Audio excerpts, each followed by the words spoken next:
Master minds commerce చదవాలనుకునే 10th inter విద్యార్థుల తొలి ఎంపిక. మీరేదో ఇవాళ ఆంధ్రజ్యోతిలోను ఈనాడులోను అక్కడ ఇక్కడ రాంచుతున్నారు రౌడీ అని, క్రిమినల్ అని. రౌడీ కావచ్చు, క్రిమినల్ కావచ్చు, అతను ఒక భారత పౌరుడు, 23 సంవత్సరాల యువకుడు. అతన్ని పోలీస్ స్టేషన్కి పట్టుకొచ్చి విచారణ పేరుతో చిత్రహింసలకు గురిచేసి చంపేసి సాక్ష్యాధారం లేకోకుండా ఈ పోలీసు యంత్రాంగం చేసింది. దీనికి నిన్న చంద్రబాబు నాయుడు గారు, పవన్ కళ్యాణ్ గారు చాలా సీరియస్గా తీసుకున్నారట. సాయి కృష్ణ సంఘటన మీద ముఖ్యమంత్రి సీరియస్ అని పత్రికల్లో రాంచుతారు. సీరియస్ అయ్యి ఏం చేశారో చూసారా? ఒక సీనియర్ ఐపీఎస్ ఆఫీసర్ చేత విచారణ జరిపిస్తారట. నేను చెప్తున్నా ఇవాళ, దయచేసి రాష్ట్ర ప్రజానీకం గుర్తుపెట్టుకోండి, మేధావులు గుర్తుపెట్టుకోండి, రిటైర్డ్ పోలీస్ ఎవరైనా ఉంటే వారు కూడా గుర్తుపెట్టుకోండి. జరిగిన విషయాలు మీ అందరికీ కూడా తెలుస్తాయి. రేపు 29వ తారీఖున కోర్టులో హాజరుపరచాలి కదా హెబియస్ కార్పస్ పిటిషన్లో. 15వ తారీఖున ఏం చెప్పారో అదే చెప్తారు. మేము టీమ్స్ విస్తృతంగా తిరుగుతున్నాయి, గాలిస్తున్నాయి, త్వరలో పట్టుకుంటాం, మళ్ళా 29 నుంచి మళ్ళీ ఇంకొక 2 వారాలు టైం ఇవ్వండి అని అడుగుతారు. అంతకన్నా దేర్ ఇస్ నో ఆప్షన్. రెండే ఆప్షన్స్ ఉన్నాయి వాళ్ళకి. ఒకటి ఏంటంటే బతికుంటే తీసుకురావటం. బతికి లేడు, అది ప్రపంచానికి తెలుసు, పోలీసులకు తెలుసు, మీకు తెలుసు, నాకు తెలుసు. కోర్టు వారి ముందు మాత్రం ఒక తెరగట్టి ఎతుకుతున్నాం అనేటువంటి పద్ధతుల్లో మాట్లాడతారు. టైం గెయిన్ చేసే కార్యక్రమం చేస్తారు. ఇవాళ సీనియర్ ఐపీఎస్ ఆఫీసర్ చేత చంద్రబాబు నాయుడు గారు ఎంక్వైరీ చేస్తారంటున్నారు కదా, ఆ రిపోర్ట్ కూడా ఎలా ఉంటుందో నేను చెప్తాను, రాసుకోండి. వాళ్ళ సీనియర్ ఐపీఎస్ అధికారి తీవ్రంగా విచారణ చేశాడు. పలువురు వ్యక్తులను విచారించిన తర్వాత తేలిన సంఘటన ఏమిటంటే అతను చాలా నేరాల్లో ముద్దాయిగా ఉన్నాడు, కొంతమంది హత్యకు కూడా పాల్పడ్డాడు, గ్యాంగ్ వార్లు జరుగుతున్నాయి, ఏ గ్యాంగ్ వార్లో ఏమైపోయాడో ఇంతవరకు తెలియట్లేదు, ఇంకా ఎదుగుతున్నాం అని ఖచ్చితంగా పోలీసు వ్యవస్థను కాపాడేటటువంటి పద్ధతుల్లో ఆ ఐపీఎస్ అధికారి ఇవ్వబోతున్నాడు అనేది కూడా నేను ఇవాళ చెప్తాను. ఈ 2 జరుగుతాయి చూడండి. మొదటిది 29వ తారీఖే జరుగుద్ది, నిదానంగా అది కూడా జరుగుతుంది.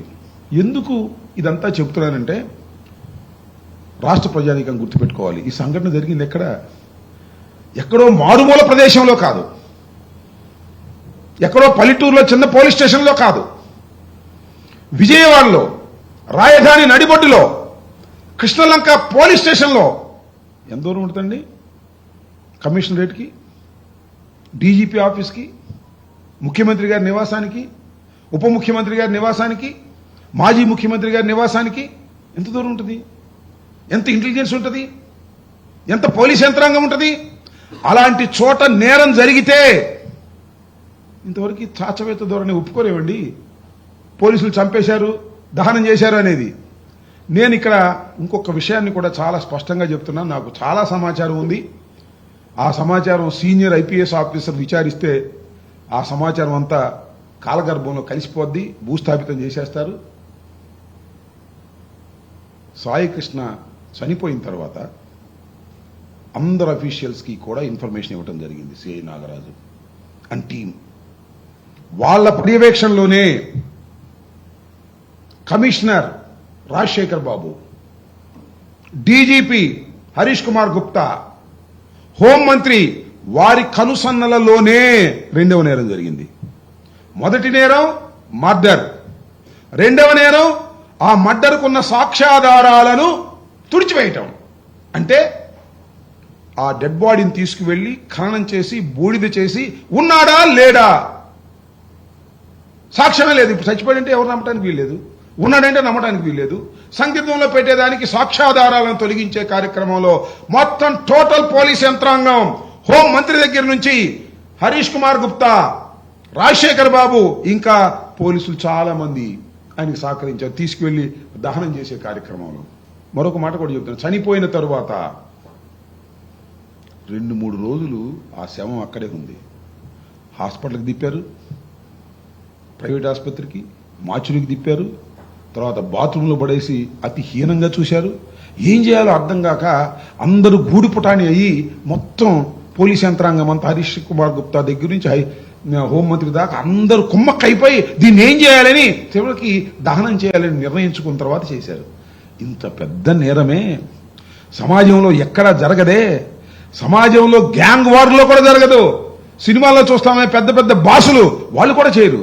ఇక్కడ చేసింది పోలీస్ బాస్, ఇక్కడ చేసింది కమిషనర్, ఇక్కడ చేసింది ఒక సిఐ, ఇక్కడ చేసింది కాకి బట్టలు వేసుకుని రక్షించని వారే భక్షించే కార్యక్రమం చేస్తున్నారు. అదేమంటే మీకేం సంబంధం అంటున్నారు కొంతమంది.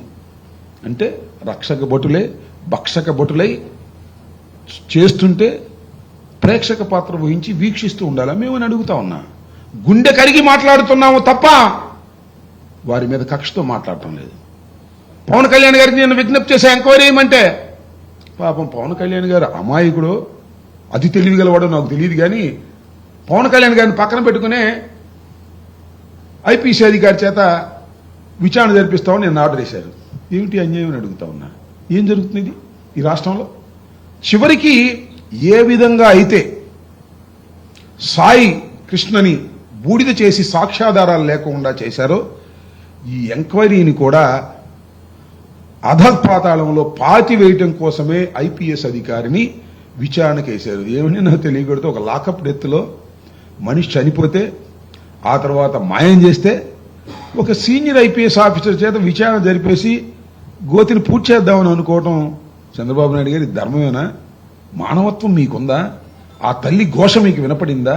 ఆ కుటుంబం యొక్క ఘోష మీకు వినపడిందా? అదేమంటే ఈనాడులోనూ ఆంధ్రజ్యోతిలోనూ లేకపోతే ఇంకా దాడి చేస్తున్నారు. ఎవరి మీద? చనిపోయినటువంటి శవమై బూడిదైపోయిన సాయికృష్ణ మీద మీడియాలో దాడి చేస్తున్నారు. గ్యాంగ్ వార్లో అతను ప్రధాన ముద్దాయట, అనేక కేసుల్లో ఇరుక్కున్నాడట. అనేక కేసుల్లో ఇరుక్కుని అంత గ్యాంగ్ వారు ఉంటే తినటానికి తిండి లేకుండా ఎందుకున్నా నాకు అర్థం కాలేదు. 200-300 లేకోకుండా మేబీ క్రిమినల్ నేచర్ కొంత ఉంటే ఉండొచ్చు. పెద్ద గ్యాంగ్ స్టార్ లాగా క్రియేట్ చేసి అందుకే చంపేశాం అనే భావన తీసుకొచ్చే విధంగా తీసుకురావుతున్నారు.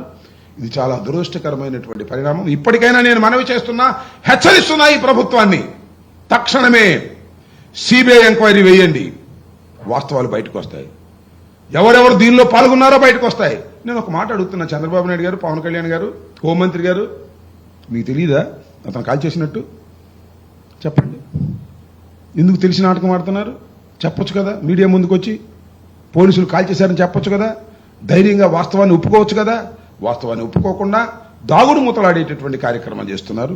అటు కోర్టుని మభ్యపెడుతున్నారు, కోర్టు ముందు అసత్యాలు చెబుతున్నారు, ప్రజల ముందు అసత్యాలు చెబుతున్నారు.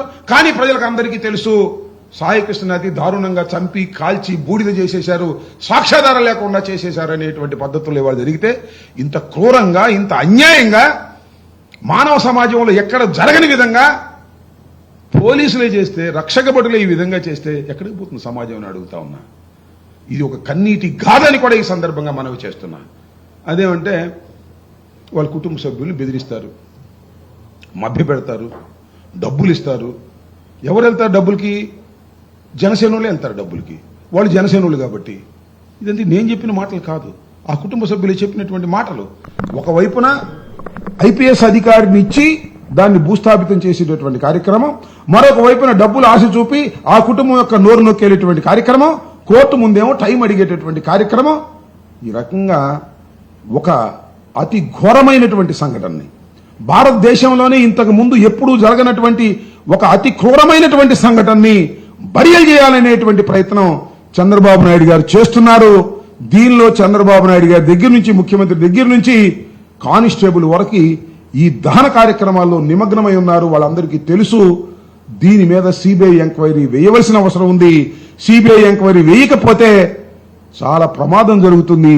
సిబిఐ ఎంక్వైరీ కాకపోతే సిట్టింగ్ జడ్జి చేత విచారణ జరిపించవలసిన అవసరం ఉందని కూడా ఈ సందర్భంగా మేము డిమాండ్ చేస్తున్నాం. అలా చేయని పక్షంలో రాష్ట్ర ప్రజానీకానికి నేను విజ్ఞప్తి చేస్తున్నాను, మేధావులకు నేను విజ్ఞప్తి చేస్తున్నాను, పౌర హక్కులు కాపాడుకోవాలనుకునే భావన కలిగినటువంటి యువకులకు నేను విజ్ఞప్తి చేస్తున్నాను. నాన్ ఆర్గనైజేషన్స్ ఉన్నాయి, గవర్నమెంట్ ఆర్గనైజేషన్స్, సమాజం కోసం పాటుపడేటటువంటి వారన్నిటికీ కూడా నేను విజ్ఞప్తి చేస్తున్నాను. దీన్ని ఒక ఉద్యమ రూపం తీసుకురావాల్సినటువంటి అవసరం ఉంది. పార్టీలకు అతీతంగా కూడా చేయవలసిన అవసరం ఉంది. ఇది అతి దారుణమైనటువంటి సంఘటన, కానీ వినియరుగనటువంటి సంఘటన. ఈ సంఘటన మీద ప్రతి పౌరుడు కూడా స్పందించకపోతే పోలీసులే రౌడీలు అయిపోతారు బాబు. పోలీసులు కొట్టేస్తారు, పోలీసులే పంచాయతీలు చేసేస్తారు, ఇప్పటికే చేస్తున్నారు, మరింతగా చేస్తారు. ఇది ఈ కేసు యొక్క లాజికల్ ఎండ్. పోలీసులు శిక్షించబడేంత వరకు పోరాడవలసినటువంటి బాధ్యత ఈ సమాజం మీద ఉంది, భారత పౌరుల మీద ఉంది. It is very sensational case. National wide గా ఇది చర్చించుకుంటున్నారు. దీని మీద తక్షణమే సిబిఐ ఎంక్వైరీ వేయవలసిందిగా వైఎస్ఆర్ కాంగ్రెస్ పార్టీ తరఫున డిమాండ్ చేస్తున్నాం. అలా చేయకపోతే అతి దారుణమైనటువంటి పరిస్థితి రాష్ట్రంలో ఏర్పడుతుందని కూడా ఈ సందర్భంగా చెప్పదలుచుకున్నాను. దీనికి రాష్ట్ర ప్రజానీకం అందరూ కూడా దీని గురించి ఆలోచన చేయవలసిందిగా నేను కోరుతున్నాను. మరిన్ని అప్డేట్స్ కోసం ఛానల్ ను సబ్స్క్రైబ్ చేయండి. నోటిఫికేషన్స్ కోసం బెల్ ఐకాన్ పై క్లిక్ చేయండి.